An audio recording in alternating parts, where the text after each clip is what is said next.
వేదికను అలంకరించిన పెద్దలకు, మన ప్రియతమ నాయకులు ముఖ్యమంత్రి వర్యులు నారా చంద్రబాబు నాయుడు గారికి, మన కేంద్ర మంత్రివర్యులు మా గుంటూరు ఎంపీ అయిన పెమ్మసాని చంద్రశేఖర్ గారికి, ఎంఎస్ఎంఈ మినిస్టర్ కొండపల్లి శ్రీనివాసరావు గారికి, కలెక్టర్ గారికి, ఇతర అధికారులందరికీ, పెద్దలకు, అదేవిధంగా దేశ నలుమూలల నుండి మన ఆంధ్ర గడ్డపైకి వచ్చిన అద్భుతమైన కళాకారులకు మరియు నా ఆత్మ బంధువులైన డ్వాక్రా మహిళలందరికీ నా హృదయపూర్వక నమస్కారాలు.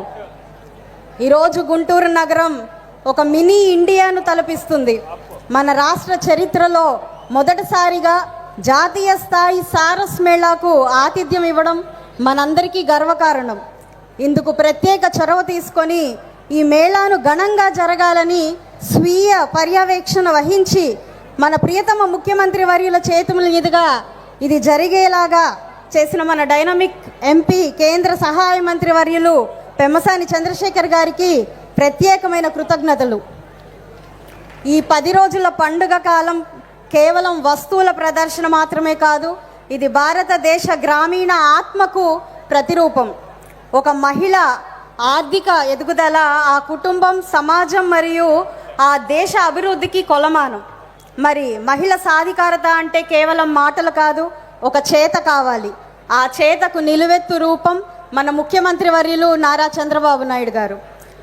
1980వ దశల్లోనే మహిళలకు ఆస్తిలో సమాన హక్కు కల్పించి ఎన్టీఆర్ గారి వారసత్వాన్ని పునికి పుచ్చుకొని చంద్రబాబు నాయుడు గారు మహిళా లోకానికి ఆర్థిక శక్తిగా మార్చారు.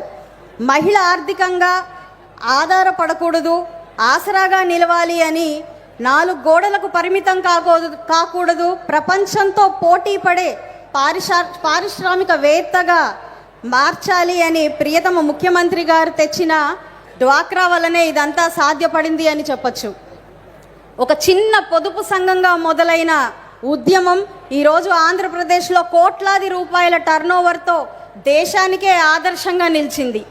మహిళా సంఘాల పొదుపు 20,000 కోట్లకు దాటింది. అది చంద్రబాబు నాయుడు గారి ఘనతగా మనందరం ఈరోజు వేనోళ్ల కీర్తించాల్సిన శుభ తరుణం ఇది.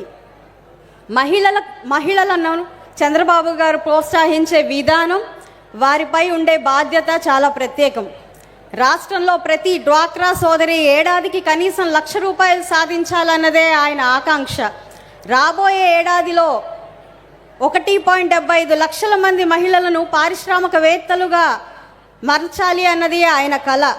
మహిళల భద్రత కోసం ప్రత్యేక రక్షణ వ్యవస్థను ఏర్పాటు చేసి ప్రతి సోదరి ధైర్యంగా బయటకు అడుగువేసే శక్తి టీమ్స్ను ఏర్పాటు చేసి ఆయన భరోసానిచ్చారు. కేవలం ఆర్థికమే కాకుండా మహిళల ఆరోగ్యం మరియు జీవన ప్రయాణాలు మెరుగుదల ఎంతో ప్రాధాన్యత ఇస్తున్నారు. అందులో ప్రధానంగా ప్రతి ఇంటికి 3 ఉచిత గ్యాస్ సిలిండర్లు పంపిణీ, ప్రతి బిడ్డకు తల్లికి వందన పథకం, స్వేచ్ఛ, స్వాతంత్ర, సాధికారత మరియు భద్రతే ప్రధాన లక్ష్యంగా ఉచిత బస్సు ప్రయాణం ముఖ్యంగా నిలుస్తాయి. మహిళలు ఆర్థికంగా, సామాజికంగానే కాక రాజకీయంగా కూడా ఎదగాలి అన్నది ఆయన లక్ష్యం. స్థానిక సంస్థల్లో మహిళలకు 33% రిజర్వేషన్లు తీసుకువచ్చిన ఘనత కూడా మన చంద్రబాబు నాయుడు గారిదే. మహిళల పట్ల ఆయనకుండే నమ్మకం, ఆయన చేయూతనిచ్చే విధానం నా యొక్క స్వీయ అనుభవంతో మీ ముందు పంచుకోవాలనుకుంటున్నాను. మొదటిసారి ఎలక్షన్లో దిగి గుంటూరు పశ్చిమానికి క్యాంపెయినింగ్గా వచ్చినప్పుడు ఒక 3 కిలోమీటర్ల దూరాన్ని 2 గంటల పాటు ర్యాలీగా వచ్చినప్పుడు ఒకవైపు మా కేంద్ర మంత్రి పెమ్మసాని చంద్రశేఖర్ గారు, మరోవైపు నేను ఇరుపక్కల ఒంటి చేతితో వస్తూ ఉన్నప్పుడు మా మంత్రి గారు కొంత భయపడ్డారు. ఆడపిల్లవు కదమ్మా ఎందుకులే అన్నారు.